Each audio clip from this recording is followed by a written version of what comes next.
Gosh. No expectations there. Yeah, I think I'm probably reasonably good at that, is because most of the time I feel overwhelmed. And I'm not joking. One of the things that is the hallmark of change is that we know that there's a curve attached to it, isn't there? Who hasn't heard of the change curve? Anybody not heard of it? Okay, fantastic. So there is, it's great, thank you. So we'll go through that in a second, but there are predictable stages to change in which we can go from blissful ignorance through the announcement of a change and denial of a change, through anger about the change, to depression about the change, on to experimentation with new ways, and finally acceptance and a new order. The problem comes when you've got 5 of those operating simultaneously and all on different timescales. And so what can happen is that we feel as though we are overwhelmed, and we might feel depressed about one thing and happy about another and depressed about something else and angry about something else. And that all contributes towards a state in which we may be less resilient to change than we were or could be previously or at our best. So what I'd like to do with this session is to break the rhythm a little bit. I don't want to talk for very long, but I do want to tell a personal story. So I want to try something out which is a bit more experiential. And then I want to hold a workshop in which you guys can experiment with your own overwhelm, if overwhelm you are feeling. If you're not, then please help the ones who are. Let me kick off with a few questions.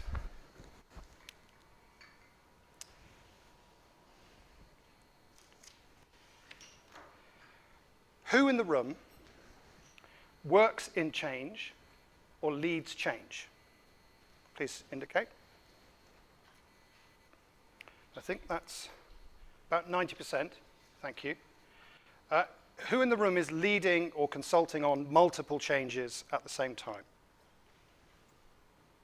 Yeah, okay, what's that? 50% or so?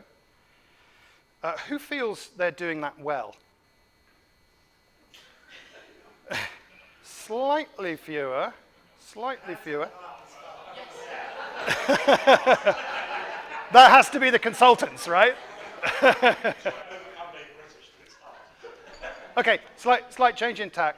Who is experiencing change in their personal life as well as their professional life? Okay, so I think that's everybody.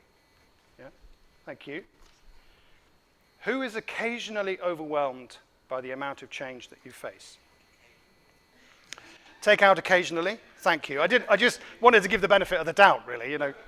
Okay, so that was nearly everybody. And who subdues, suppresses, or compartmentalizes their change response? Who? Very nicely summed up, yes. So henceforth, when you start drinking wine, you have to know that you're subduing, suppressing, or compartmentalizing your change.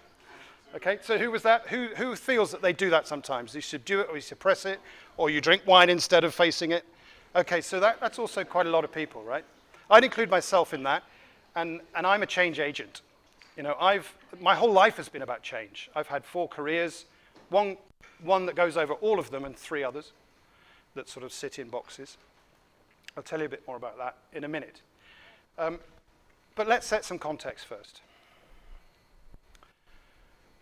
So we've talked today about the post-conventional terrain. We've talked about how leadership needs to manifest in that terrain. We've talked about how inclusion and diversity is going to help us in that terrain. We've talked about the impacts on our body and how post-conventional businesses can add to or set up more stress because it's a level of change that perhaps we're not used to. But what I'd also like to do in this session is look beyond the organization or the local context that we're sitting inside into a sort of a slightly bigger picture, because I think that's really relevant for where we are as a species. Let's see if we can name all the things that are up on here. So let's start top left. What is that, do you think? Well, it is climate change, but it's something quite specific. Shrinking glaciers, shrinking ice caps, and shrinking sea ice. Correct. What is that? Forest fires, yes. Wildfires, in essence, yes. Obviously, this year we've seen Australia going up in flames. Talk about that a little bit more in a moment. But also, 2 years ago, for example, I happened to be in California, and the whole of California was on fire, almost. We were dodging fires. We couldn't go into Yosemite because it was on fire. We couldn't almost land the plane because the place next door to the airport was on fire. It was scary. What is this? Aging, yes, absolutely, thank you. One of Neil's megatrends. What is this, do you think? Digitization we had here at the front. It could be. It could be swearing. It could be terrorists. Hate speech, yes, thank you. So there is a very loud noise in the world at the moment, mostly driven, of course, as we know, by social media and the apparent lack of inhibition that we have when we adopt social media. Hate speech, very prominent, especially since 2016. What is that? That's a picture of a gentleman called Suleiman. That is Iran. Yes, so tensions in the Middle East, not just there. Obviously, we had Iraq, we had Iran, we had Afghanistan, and worldwide war, actually. What is this one? Refugees, this one? Yes, the fossil fuel industry, yeah. And that is obviously going through change because of renewables and the move into electrification of cars. So battery transport, but also battery storage and other modes of using electricity. What do we think this one is? Thank you, yes, yes. Anxiety, loneliness, depression on the rise, particularly in young people, which is most concerning. This one? Okay. That's good, but it's not right.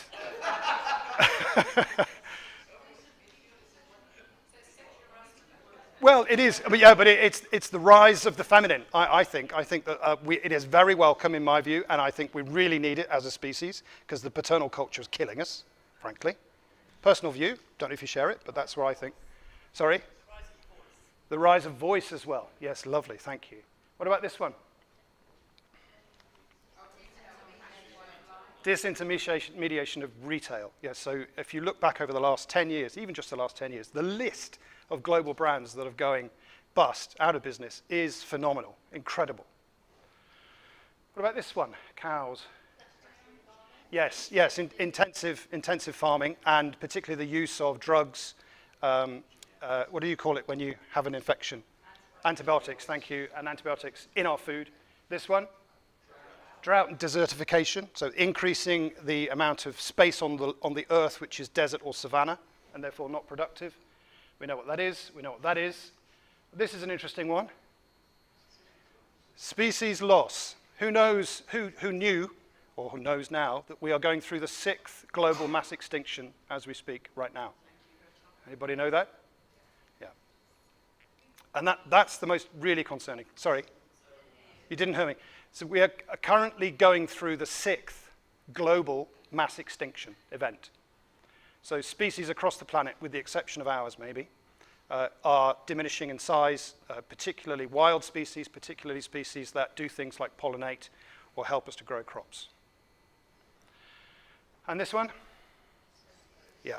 So another megatrend, as Neil told us. So there's a lot going on, isn't there?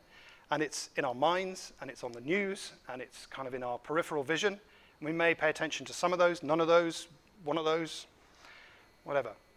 But actually what they're a symptom of is 3 levels of sort of strategic change. So those 3 levels create what we talk about is the ultra change terrain and contributes to our sense of overwhelm.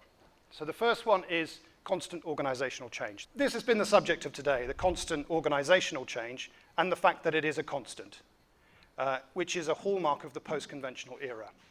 Now, we've talked a little bit about what's beyond post-conventional, and in the next session, Manjula, who is very patiently waiting at the back over there, she's going to explain to us actually what that could be, because it hasn't been formed yet. I'm not sure that the language of post-conventional has really hit leadership development or how business leaders think yet, so that has to work its way through. But then we also have to think about what's after that. Because actually that's the prize and the object and purpose for authentic leadership, in my opinion. The second group, what do we think that is? So if you've got organizational change, what's the next circle out from organization? Society, yes. So we've got social change, which is manifesting in many different ways. We just explored some of them on the previous slide. That's not an exhaustive list. There are many others as well. Social change, I would also include families and local communities. So lots of changes happening there. It's not just about whether or not we're using a smartphone on the train. I think it's much more about what is happening to the fabric of our communication skills. How do we relate to one another? What is happening within our families? And then, of course, at the other end of that, you've got things like Brexit and governments and the response to hyperchange, which often is inadequate. Third level? Yes. What is the current global threat? It is existential threat. The problem with our psyche, as Adrian was talking about earlier, is that it's very difficult for us to assess and allow for medium-term threats, so 1 year plus, let alone something that's going to happen in 20, 30, 40 years' time. The global threat is an existential one because it brings up feelings in us that we can do nothing with or nothing about. Maybe. But most people's response to the existential threat that we're facing is to either bury it, suppress it, or not consider it at all, possibly even deny it. But it is part of our context because it's part of the global narrative that we are exposed to on a daily basis. So it's almost a new context that we face. Now, you could argue that World War I, World War II, they were pretty serious existential threats. But actually, the planet was never in peril at that point. And so it could be argued that now, short of an asteroid hitting everything, that this is the most demanding threat that we face as a generation ever, certainly in the lifetime of our species. Are you upset yet? Are you overwhelmed yet? Yes, it could be, couldn't it? It's very overwhelming. So let me tell you a story. So I'm a change agent. Let me tell you a little bit about my background. So I left school and I went straight into the military. I spent 6 years in the British Army as an officer in the artillery and saw a bit of active service. But then, not entirely on a whim, but definitely to try and prove something, I left the army to become an actor. I felt like I had done enough acting in the army and I should do it as a professional, basically. So I retrained, I went to drama school and spent 5 years treading the boards and being in commercials and generally failing at being a good actor. And so 5 years after that, when I was poor and thin and hungry, I had to get a job. So then I got a job in business and immediately fell into something which I felt I could do, that I was good at, that I knew something about. My last proper job was around the turn of the millennium, 2000, 2002, when I worked in Nokia. Where is Nokia now? It's not on our horizon anymore, is it? Yeah. The interesting thing about Nokia was they had a fantastic culture. They empowered you. You had what and how goals. They were 20 years ahead of their time. They had an open office environment. You didn't have to turn up to meetings if you weren't required. You could work from home 20 years ago. But they failed. What did they fail at? The smartphone. So in 2006-07, that winter, Apple introduced the iPhone. And Nokia didn't have an answer. They weren't post-conventional. They were a very nice, very happy, very good culture, conventional managerial company. So it wasn't that I was out of a job because I'd left it by then, but I had the pleasure of joining it at its height, and so understood the level of change that they were going through. So then I left, and there was a bit of a dark night of the soul. 3 blocks of 5 years, 3 extremely different experiences. What the hell was I doing with my life? And I realized actually the thread that went through the whole thing was about people. It was about leadership. It was about connecting.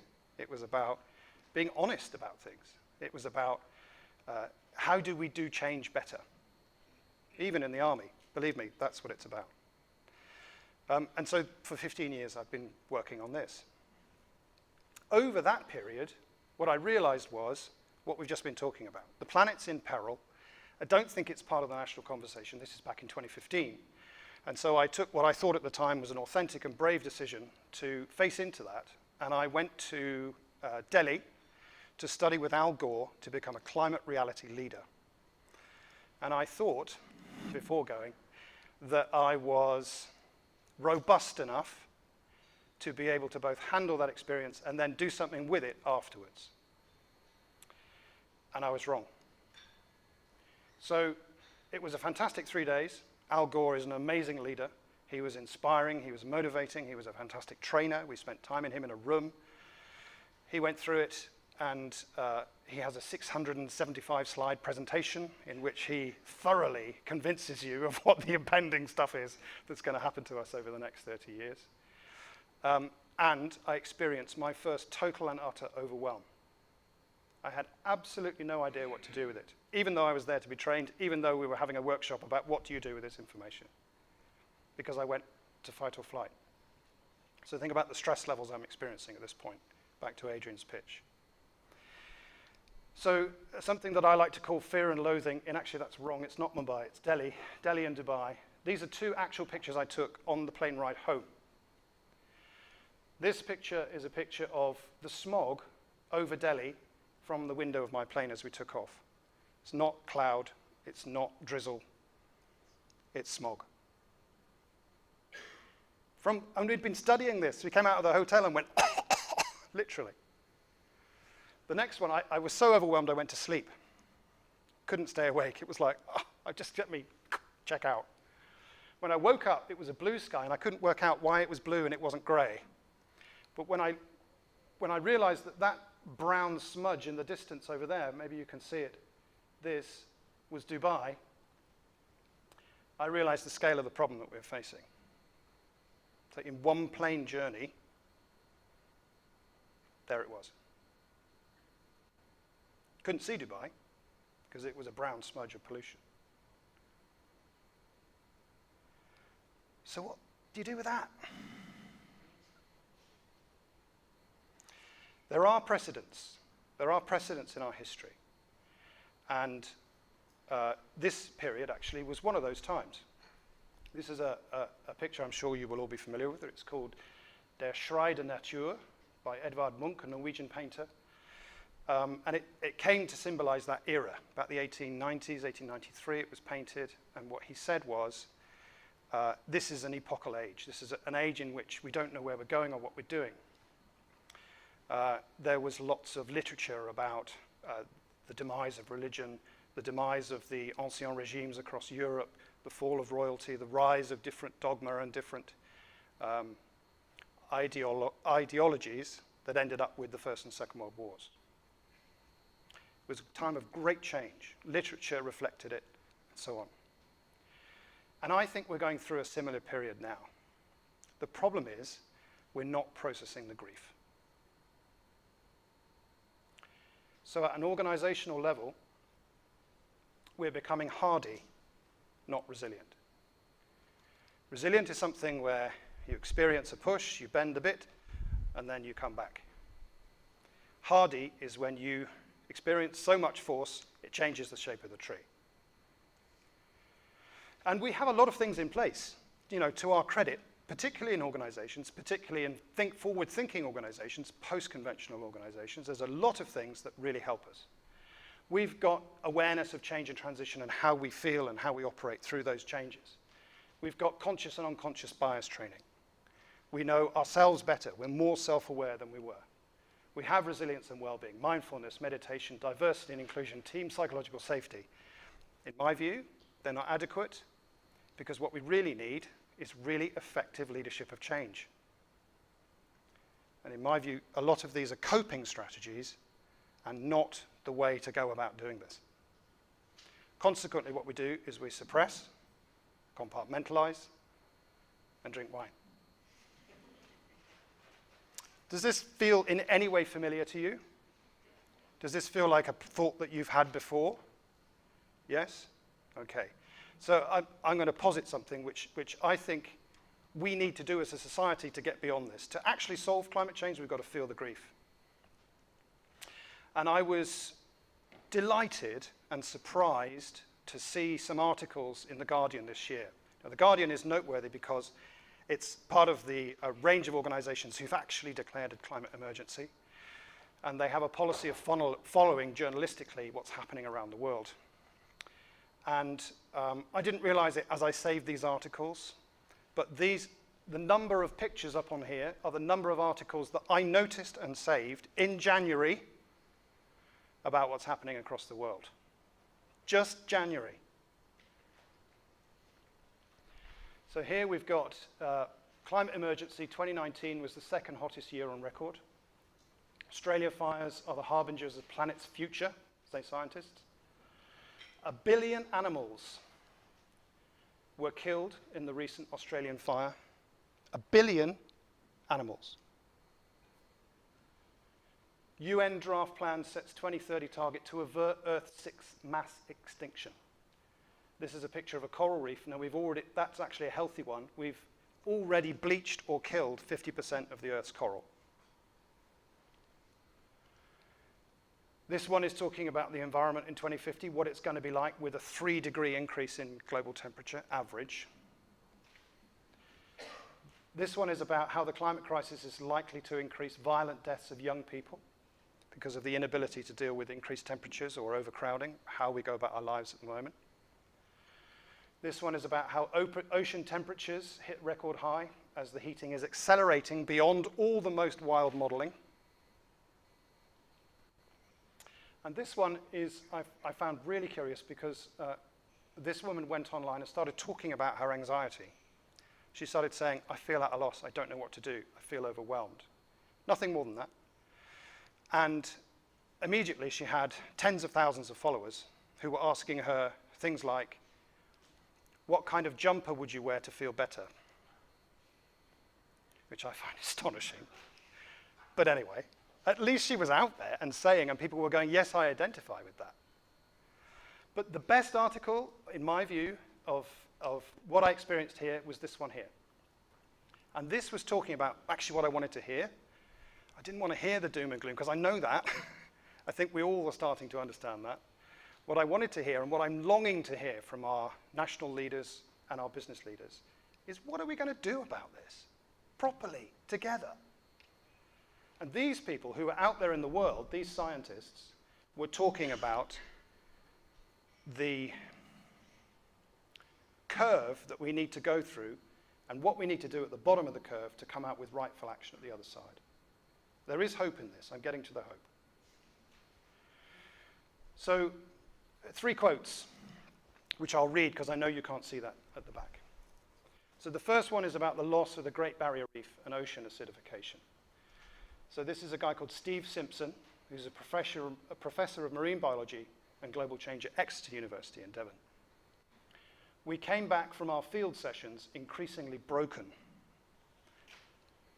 We're realizing that we can use that emotional response to form new questions.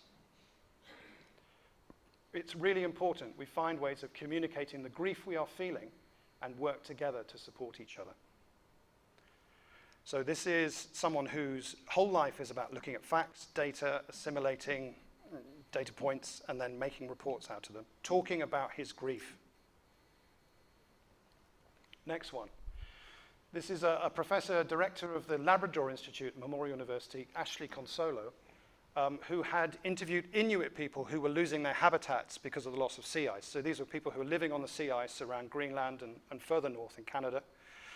And their whole way of life was disappearing underneath their feet, just going. Inuit people talked about mourning their loss of their homes, way of life, and identity. Think about that. And also anticipatory grief, the sense that the changes are continuing.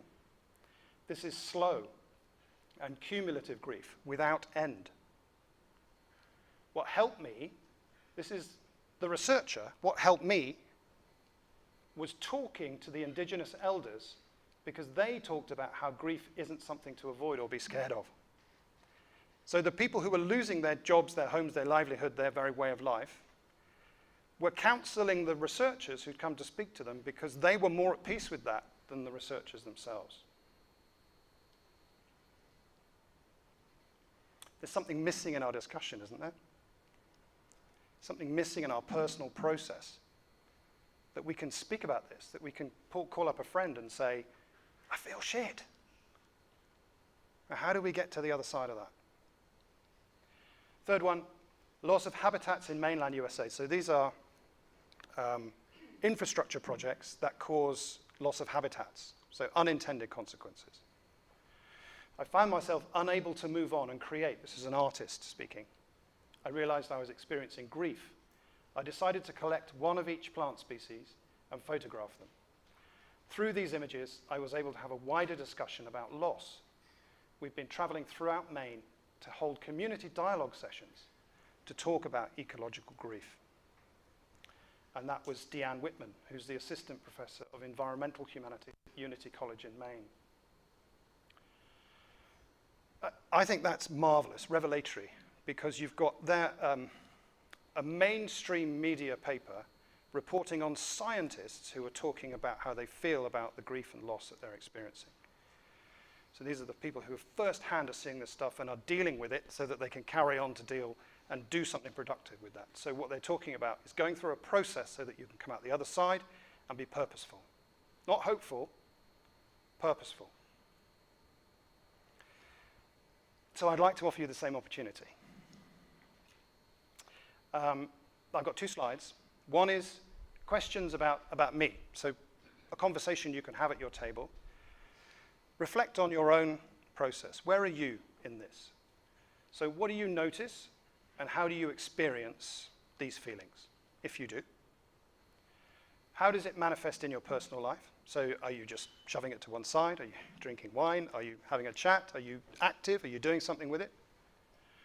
And then also, how do you deal with it in your working life? So are they 2 different ways of dealing with it? And if so, how? We also have one where I'd like to talk about what we could possibly do, and this is going back to your point earlier about should organizations be involved in this stuff? So I think there's a question that we can answer there. So thank you for that. But let's start with that one. Have a conversation at your tables.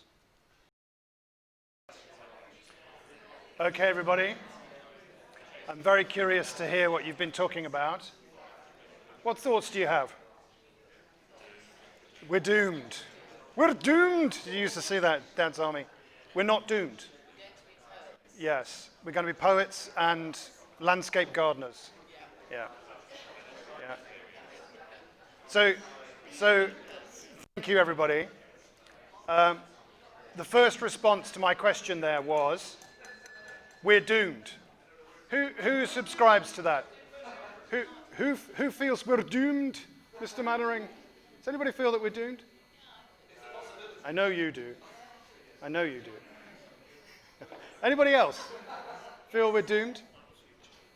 Yes. Okay, so I really challenge you on that.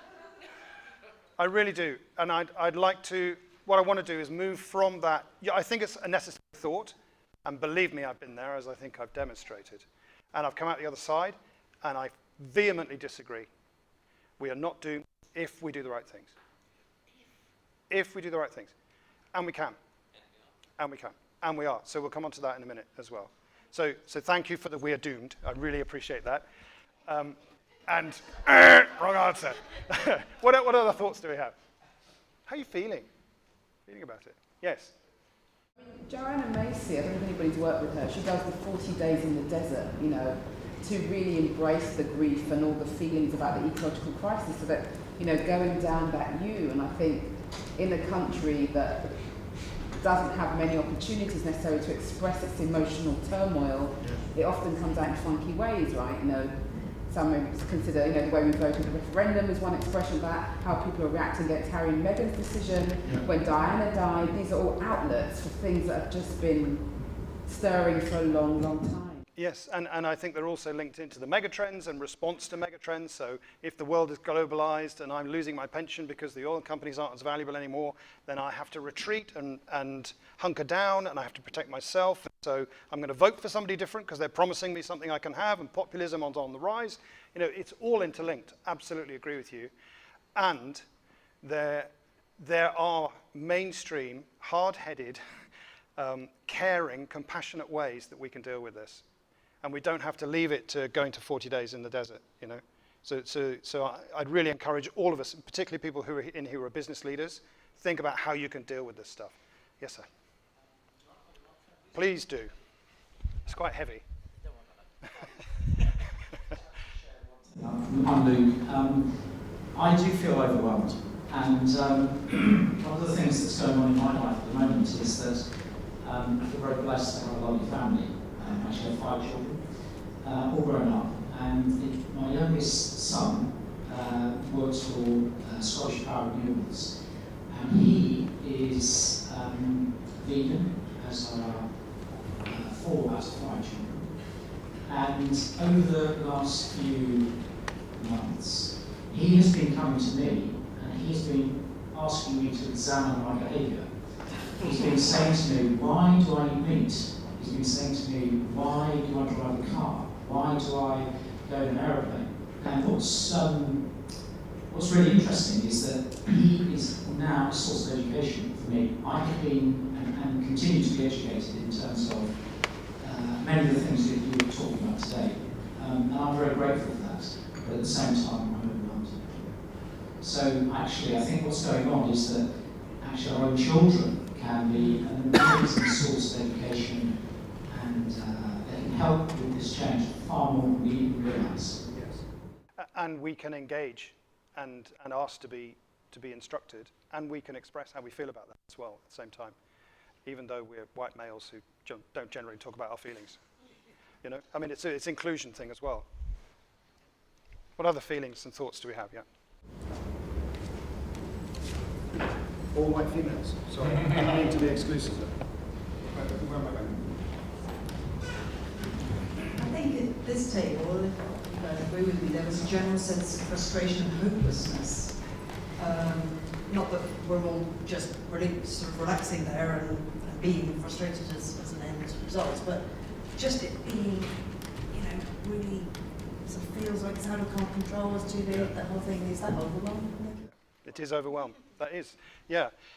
So there's something I should have added to my story. When I woke up after having been asleep on that plane, it took me about 18 months to get through that feeling before I was taking any action at all. And that's because I tried to do it myself, and I didn't seek help, and nobody was talking to me about it. And but you can get through it. And I think the point of this session here is that if we want to be authentic leaders, we have to do that processing, and we have to help others to do that processing. That's part of the post-conventional leadership landscape. Matt.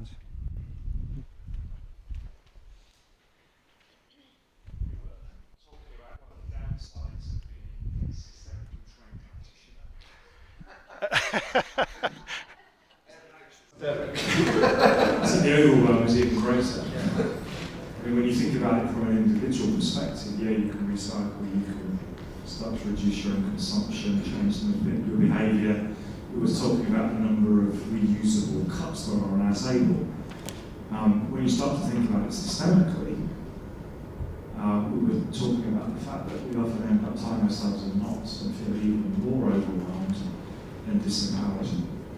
And suddenly somebody offering a very simple worldview and a fix suddenly seems quite attractive, albeit dangerous. Thank you. Yes, thank you. Okay, so did you have something else you want to say? I do. Yes. The last one, then we're going to get to the we. Overwhelmed. Talk at Barbican last summer, and she had a book out called On Fire, I think, and it was quite a depressing conversation for an hour and a half, and towards the end somebody asked the question, Amy, do you feel hopeful? And she said, do you know what? In spite of everything, in spite of the fact that the world is burning, the political systems that we are in the midst of are failing us all societally, she said, I do feel hopeful because at the end of, if you think this through in nature, at the end of a fire-ravaged landscape, fresh shoots emerge. And I think that's what we have to hold on to. We are at the end of one paradigm, and it is really, really overwhelming. And yet, if people like us didn't care, then we wouldn't be sat in this room. And we wouldn't be. So thank you for that. So what I'd add to that, or perhaps even add to Naomi Klein's answer, if I could be so bold, is that we don't, if you remember Neil's section about dependency, independency, and interdependency. So this crisis and the feeling of overwhelm triggers us right back to dependent. What do we do about it? I'm a systemic thinker, I see the whole picture, but whoa, what do I do? And exactly what you were saying. If we stay independent, then we lose our power to make any change. Stay in dependence, I should say, not independent. Independent. So we're dependent on somebody else doing something for it, taking responsibility to do something about it. The really hopeful thing, I think, there's an organization, I want to show you this slide because I was keeping it for last, but I think it's the right moment. There's an organization called Biomimicry 3.8, and they are working on this. They're a research organization. They like to model nature and find solutions that are built on nature and how nature approaches its work. They help innovators solve human problems with the brilliance of nature's design. And they did a piece of research about are we actually doomed? Is anybody actually working on this stuff? And this is why I think it's a post-conventional issue, because what they found was there were over 1 million organizations, not people, organizations worldwide who were working in this world peace, save the planet space. In every conceivable way you could possibly think of. Shipping companies that use sail instead of engine power. People who were looking at biodiversity and insect repollination. People who were looking at electrification ways of doing things. People who are doing ocean cleanup. Surfers who've started businesses where they're making money from the plastic they recover off beaches. I mean, it's really hopeful. But there's something they all share, and it's not hope. It's purpose. So regardless of how you feel, actually, you've got to find that purpose. And if you can work with and take action on purpose, then you might get somewhere. Yes? Make one comment, a challenge about your thing about this, the planet, saving the planet. I'm a geologist, and the planet's going to be fine. There have been mass extinctions. In fact, the time we had the Carboniferous and the most coal was when there's the highest carbon dioxide in the atmosphere. The planet's going to be fine. I think it's our issue. Thank you. I agree with you. What I meant to say was save us. So the planet, I agree, and that's one of the things that I say. The planet will be, if we get deselected, then we won't be here, but the planet will be. Right, okay. There was that second exercise, but actually what I want to do is give that time back to Manjula, because she's going to give us some more hope. Manjula, no pressure. But I do think these are questions that you could take back to your organization. So whether you're in a consulting mode or whether you are working in an organization, please consider these things, because I think they're important, particularly for post-conventional, particularly for beyond post-conventional. So aside from your carbon or ecological responsibilities, should organizations assist in addressing human emotional issues? So in principle, is that a yes, no, should we or shouldn't we? If yes, then how? And then should the change consulting, and how could that change consulting and HR communities help with that? So particularly this issue of moving through the pain, feeling it, processing it, coming up the other side, and being able to act with purpose on the other side. That is specifically what I'm asking there. Is it an organizational issue? If so, how do you do it? It will be a subject of another conference, I guess, but it's certainly something worth thinking about. So, I would encourage everybody, please, you are already this, even if you don't think of yourself as this, but you are already authentic leaders. Let's all become universal, purposeful, authentic leaders. Thank you very much.